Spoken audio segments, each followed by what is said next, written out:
नमस्कार, cooking with माय चॅनलमध्ये स्वागत आहे तुमचं. तर मी आज तुम्हाला 1 वाटी तांदळापासून झटपट स्पंज डोसा रेसिपी करून दाखवणार आहे. सेट डोसा पण म्हटलं जातं याला. तर त्यासाठी मी अगदी रोजचं जेवणातलंच वापरतेलं तांदूळ 1 वाटी घेतलेलं आहेत. ते आता मी स्वच्छ चांगलं 2-3 पाण्यानं धुवून घेते पहिल्यांदा. तर हे धुवून घेतलेले आहेत बघा. आता हे स्वच्छ 1-2-3 वेळा आणि त्यामध्ये मी पाणी घालून अगदी 15 ते 20 मिनटं मी भिजत ठेवणार, जास्त नाही. फक्त याची चटणी करणार, ह्यासाठी ती होईपर्यंतच ते भिजवणार. तर मी त्यामध्ये आता 1 टेबलस्पून तेल घालून घेतलं. 1 टेबलस्पून चणा डाळ घालून घेतली, हरभरा डाळ तेलामध्ये. थोडीशी चांगली परतली की मग त्यामध्ये मी शेंगदाणे घातले 1 पाव वाटी, उडीद डाळ 1 अर्धा टीस्पून घातली. चव चांगली येते त्याच्यामुळं. या चटणीमध्ये मी खोबऱ्याचा वापर केलेला नाही. 4 सुक्या मिरच्या घातल्या मी बेडगी. हे चांगलं परतून घ्यायचं आता. आणि त्यामध्ये लसणाच्या पाकळ्या घातल्या 1 7-8. 1 कांदा घातला छोटा. थोडंसं परतून घ्यायचं, थोडासा कच्चा स्वाद कांद्याचा जाईपर्यंत. 1 टोमॅटो घातला छोटा कट केलेला. ह्याला जास्त वेळ परतायची काही गरज नाही, थोडंसं परतून घ्यायचं. तर झालेलं आहे परतून. आता हे काढून घेते मी. आता गार झालेलं आहे, भांड्यामध्ये काढून घेते आणि हे वाटून घेते आता मी.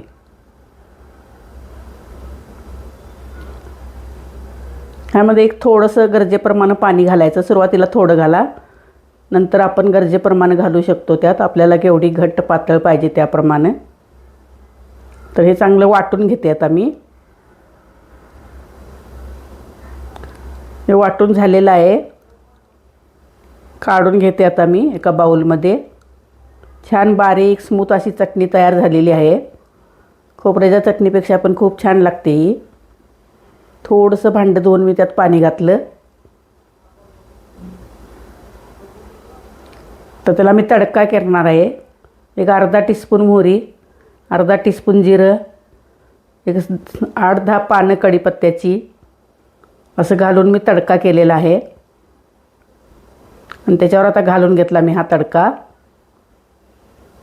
तेल 1 टेबलस्पून घातलेलं. त्यामध्ये मीठ घालून घेते मी चवीप्रमाणे आणि मिक्स करून घेते. तर ही चटणी तयार झाली. हे तांदूळ अगदी थोडेसे भिजलेले आहेत आपले. तर आता हे मी 1 वाटी तांदूळ ह्या भांड्यामध्ये घालून घेते मिक्सरच्या.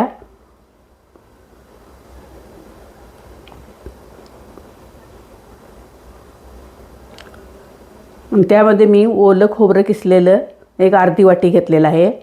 ते पण मी त्यातच घालून घेते. ह्यामध्ये आपण दुसऱ्या कशाचा वापर केलेला नाही, फक्त तांदूळ आणि ओलं खोबरं. तर ह्याची चांगली बारीक पेस्ट केलेली आहे मी आता वाटून. वाटतेवेळी जास्त पाणी घातलेलं नाही मी, कारण नंतर भांडं धुवून आणि परत घालावं लागतं.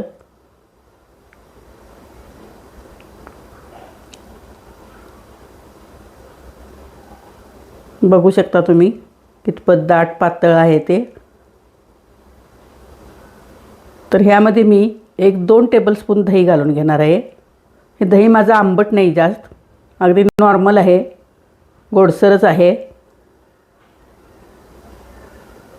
जास्त आंबट असेल तर कमी घाला मग. फेटून मी ह्यामध्ये दही 2 चमचे घालून घेतलं.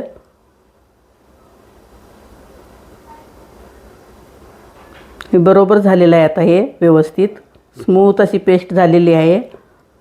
तर त्यामध्ये मी 1 छोटा अर्धा चमचा मी बेकिंग सोडा घालणार आहे. बेकिंग सोडा खाण्याचा, बघू शकता एकदम छोटा चमचा आहे हा.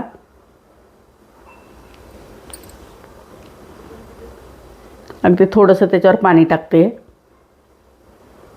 आणि चांगलं फेटून घेते आता हे. आणि लगेचच आता याचे डोसे तयार करायला घेते.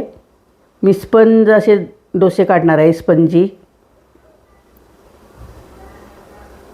थोडं तव्याला तेल लावून घेतलं मी.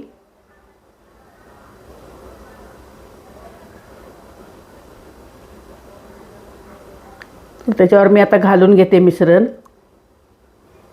केवढे मोठे पाहिजे त्याप्रमाणे तुम्ही घालू शकता, तुमच्या आवडीप्रमाणे. त्याच्यावर थोडा वेळ झाकण लावून ठेवायचं, एक 10 सेकंदभर. झालेलं आहे आता हे, वरून सुकलेलं आहे. थोडंसं वरून तेलाचा किंवा तुपाचा चमचा फिरवू शकता तुम्ही. किती स्पंजी झालेला आहे बघा हा डोसा. बघू शकता तुम्ही, जाळीदार झालेला आहे. तर आणखीन एक घालून दाखवते मी तुम्हाला. थोडंसं आधी तेल लावून घ्यायचं तव्याला.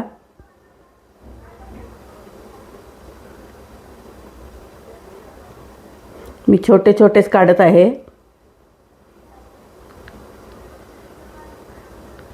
अगदी छानच त्याला जाळी पडत आहे लगेचच. आणि मऊ असे झालेले आहेत छानच. तुम्ही वरून तूप किंवा बटर लावू शकता. हा पण झालेला आहे, काढून घेते. ह्या पद्धतीने मी आता सगळे काढून घेणार. बघू शकता तुम्ही किती मऊ झालेला आहे बघा हे डोसा. एकदम असा स्पंजी, सगळीकडे त्याला हे पडलेलं आहे जाळी.